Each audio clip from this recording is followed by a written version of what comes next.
Modernismo no Brasil. Antes de estudarmos qualquer movimento literário, a gente precisa entender o contexto histórico em que esse movimento acontece. E a gente vai ver que São Paulo é o centro, desse movimento modernista inicialmente aqui no Brasil. O Rio de Janeiro, ele era, até então sede do Império e mais tarde da própria República, era uma cidade onde a gente tinha o maior prestígio social, político e inclusive econômico, porque ele era a porta de entrada para as coisas que vinham de fora, então, ao mesmo tempo, era a saída também de tudo aquilo que a gente exportava. Só que com o café, a gente vai ver que essa nova riqueza vai trazer esse centro econômico, político, cultural, social para São Paulo. Então, esse produto financiou a industrialização de São Paulo, tornando esse estado um dos mais influentes e ricos do Brasil. Mas a gente vai ver que o glamour da Belle Époque, a gente viu lá no parnasianismo o que era esse período, a Belle Époque. A Belle Époque, ela ficou conhecida como esse período de grandes transformações, inovações que a gente teve na sociedade. Essa época de novas tecnologias, do aprimoramento das técnicas de produção, da ideia de modernidade, tudo isso empolgou demais a sociedade, principalmente os ricos, mas deixou as classes trabalhadoras muito à margem desses recursos. Então, a gente viu que invenções comuns, banais, o automóvel, o trem, o avião, eles passaram a integrar o cotidiano da vida dos grandes centros urbanos, mas quem podia usufruir desses recursos era apenas essa população mais rica. Então, o glamour dessa época ainda estava concentrado no Rio de Janeiro. A gente tinha essa marca muito forte no Rio de Janeiro, com seus cafés, livrarias, teatros, festas. O parnasianismo, que a gente viu anteriormente, com seus versos rígidos, suas rimas rebuscadas, ainda estava muito no gosto popular. Mesmo o simbolismo, até mesmo o simbolismo, eles não abalaram a estética parnasiana. Então, a gente ainda tinha um gosto, uma prevalência dos versos parnasianos. Entretanto, pouco a pouco, a vida cultural de São Paulo passou a sentir os efeitos das vanguardas europeias. A gente chama de vanguarda, tudo aquilo que está colocado à frente do seu tempo, que se coloca na dianteira, por exemplo, de um movimento. Então, todas essas propostas estéticas inovadoras que começam a surgir lá no início do século XX, com esse conjunto de estilos revolucionários, vai vir aqui para o Brasil. Pouco a pouco, São Paulo passou a sentir os efeitos das vanguardas, que tomavam conta da Europa. Uma mudança radical nas artes começava a ser preparada, coincidindo com o fim da República Velha, que a gente vai falar no slide seguinte. Nós vamos ver que o fim da República Velha vai ser marcado anteriormente por grandes revoltas militares, que aconteceu em 1920, ocorreram várias revoltas militares, como o tenentismo, a revolta de 18 do Forte, a Coluna Prestes, onde os ideais revolucionários comunistas começaram a conclamar o povo a se revoltar contra os grandes latifundiários. Há uma crise política, um desejo desses oficiais de terem uma maior participação política.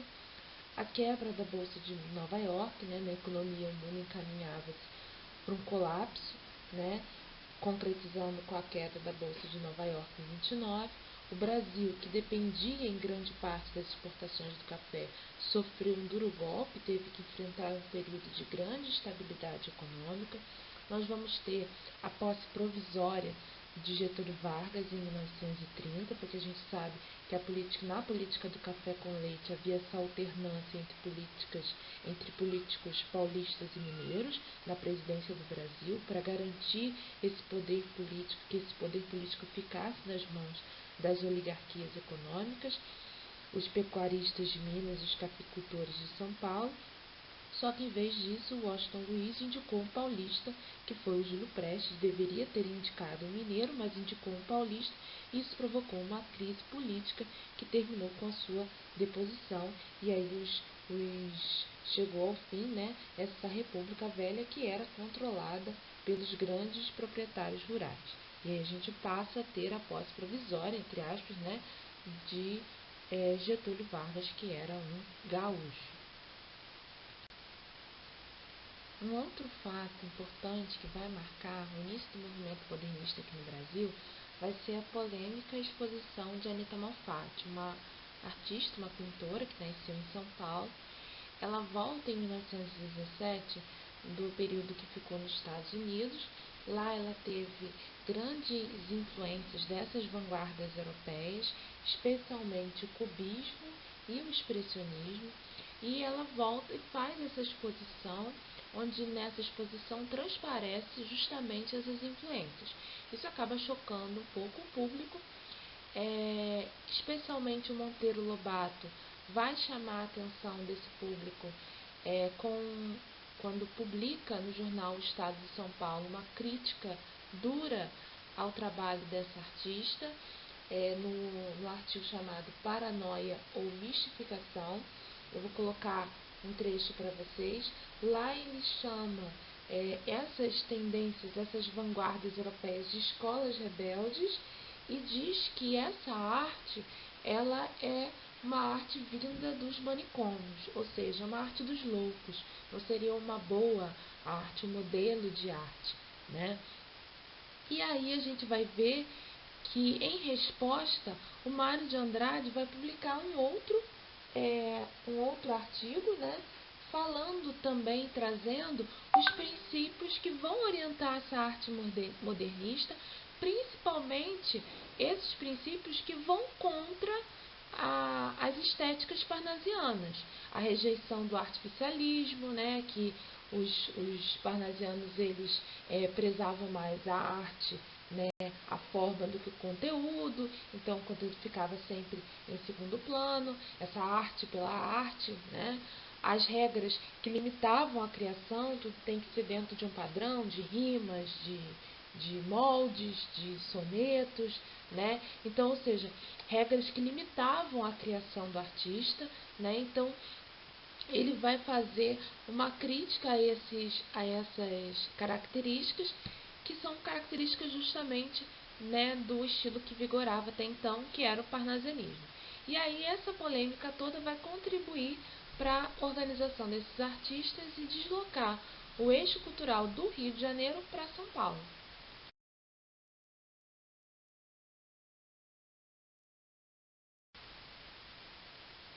Surge então a Semana de Arte Moderna, que é conhecida para a gente como um marco didático do início do movimento modernista no Brasil. Comemorava-se em 22 o centenário de independência política do Brasil, e os artistas modernistas viram nessa data uma oportunidade de promover um evento que divulgasse essas novas tendências, as novas posturas estéticas que eles já vinham estudando há vários anos.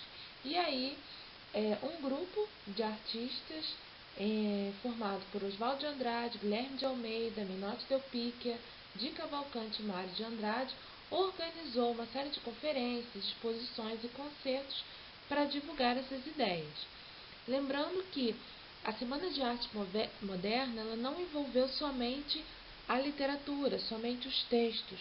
A gente vai ver que vai envolver outras artes, a música, a pintura, e outros intelectuais mais tarde vão aderir a esse movimento, principalmente, né, os intelectuais cariocas Sérgio Buarque de Holanda, o Heitor Villa-Lobos e o Manuel Bandeira, que não participou, né? Não foi a Semana de Arte Moderna, mas mandou um poema. Mas o que será que foi essa semana tão falada até os dias de hoje? O que será que aconteceu? Como é que o público reagiu diante dessa semana? Na verdade, não ocorreu durante toda uma semana. Ela ocorreu durante 3 dias, dia 13, 15 e 17 de fevereiro. Ela foi patrocinada pela Elite Cafeira, que alugou o Teatro Municipal por R$ 847.000, que é aproximadamente hoje um valor de R$ 20, R$ 25.000, e alugou o Teatro Municipal para divulgar essas ideias, para realizar esses eventos. E os cartazes de divulgação foram feitos pelo pintor Di Cavalcante. Vou colocar para vocês nos slides próximos as ilustrações. Nesses dias ocorreram festivais de arte para apresentar ao público essas novas ideias, só que como é que o público reagiu? Como essas ideias eram, inovadoras, muito inovadoras, e esse público acostumado com essa concepção mais elitista de arte, proposta pelos parnasianos, a semana foi um verdadeiro escândalo. E a gente vai ver o que aconteceu aí. Na primeira noite, os 2 nomes mais conhecidos eram de uma pianista, Guiomar Novaes, e do escritor Graça Aranha. Então, o público aderiu nessa primeira noite porque tinham esses 2 artistas bastante conhecidos. Na palestra de abertura, o escritor Graça Aranha defendeu a arte moderna, ele foi aplaudido, só que na demonstração prática do que era essa arte, isso desagradou a muitos. O modernista Hernani Braga, por exemplo, ilustrando a palestra, executou no piano uma paródia de Chopin. E aí começaram as primeiras vaias. Na segunda noite, a palestra de abertura foi do Menotti Del Pique, que reafirmou os princípios desses ideais modernistas, que também foi muito criticado. Mas a provocação maior viria mesmo com a declamação do poema Os Sapos, de Manuel Bandeira, onde ele critica claramente o parnasianismo, chamando esse parnasianismo de sapo tanoeiro, parnasiano aguado, criticando os princípios parnasianistas, e aí o público reagiu com mais vaias. Afinal de contas, eles já tinham satirizado uma obra de Chopin e agora estavam ofendendo os gloriosos parnasianos, quanta ousadia deles. E aí isso gerou muitos insultos, muitas vaias no Teatro Municipal.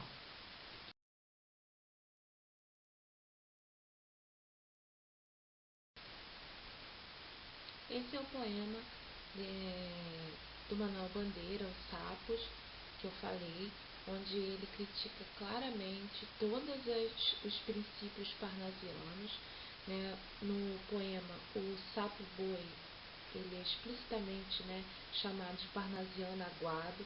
Ele reproduz expressões próprias do parnasianismo, então ele coloca lá: nunca rimos termos cognatos, lembrando que havia aquela diferenciação de rimas ricas, rimas raras, rimas de palavras de classes gramaticais diferentes, então eles rebuscavam demais os textos. A grande arte é como o lavor do joalheiro, porque ele se comparava ao artista que lapida a pedra preciosa. Já na beira do rio, o sapo cururu fica à margem, sem glória, sem fé. Provável referência aos próprios modernistas que propunham uma arte diferente. E aí o público reagiu com bastante vaias a esse poema clássico da Semana de Arte Moderna. Os jornais daquela época publicaram várias opiniões sobre como tinha sido a Semana de Arte Moderna. Eles diziam: foi como se esperava, um notável fracasso a récita de ontem na pomposa Semana de Arte Moderna, que melhor e mais acertadamente deveria chamar-se de Semana de Mauas Artes. Eles falaram mal da semana, mas os artistas modernistas não ficaram entristecidos com isso. Muito pelo contrário, eles acharam que isso foi um verdadeiro sucesso, porque eles incomodaram de certa forma, ou seja, eles foram vistos, e só isso já bastava. E o que aconteceu depois da semana? Vários grupos e revistas começaram a circular nessa época, para publicar principalmente essas ideias. E os textos, ainda escritos de forma mais convencional, conviviam com as iniciativas ousadas dos modernistas. Então, nós tínhamos a Claxon, a Estética, a Festa, a Revista e Revista Antropofagia. Os artistas, na semana, eles se reuniram justamente para combater o inimigo comum, que eram as convenções estéticas. Então, eles se uniram ali para realizar a semana. Mas, logo depois, as divergências internas se acentuaram e cada um passou a adotar uma corrente artística, com posturas distintas. A principal revista que a gente tem nesse período é a Claxon, que vem do termo francês buzina, que era justamente o que eles queriam fazer, fazer barulho, chamar a atenção da população, da sociedade para aquela arte que eles estavam fazendo. Foi a primeira a lançar as inovações modernistas. Há também a revista Antropofagia, que mostrava o desejo de devorar as outras culturas, porque a gente vai ver que os princípios do modernismo é justamente produzir uma literatura que fosse realmente brasileira, uma literatura que deixasse transparecer o cotidiano brasileiro, a realidade vivenciada no Brasil, principalmente através da sua linguagem, Por isso que nós vamos ver que uma das características, principalmente do início desses textos modernistas no Brasil, é justamente essa linguagem mais coloquial, mais popular, justamente para se opor a essa linguagem rebuscada dos parnasianos, e eles acreditavam nisso, acreditavam que é preciso produzir uma literatura que fosse genuinamente brasileira, mas não com cópia autêntica do que estava sendo feito na Europa, mas eles deveriam se apropriar daquilo que poderia de fato servir para a nossa arte e, vamos dizer assim, encaixá-la, adequá-la à nossa cultura. E aí esse termo antropofagia a gente vai explicar mais tarde, mas é justamente essa questão de se apropriar de outras culturas, devorar essas outras culturas, mas sabendo que aquilo só se apropriar daquilo que fosse realmente necessário e importante para a nossa cultura. Bom, todo o movimento modernista ele foi tão expressivo e grande que a gente, para estudar esse movimento, a gente divide em gerações. Então, a gente tem a primeira geração, segunda geração e terceira geração, ou também alguns chamam de fases. A primeira geração é a geração chamada de geração heróica. Ela vai de 1922, ou seja, da Semana de Arte Moderna ali, até 1930.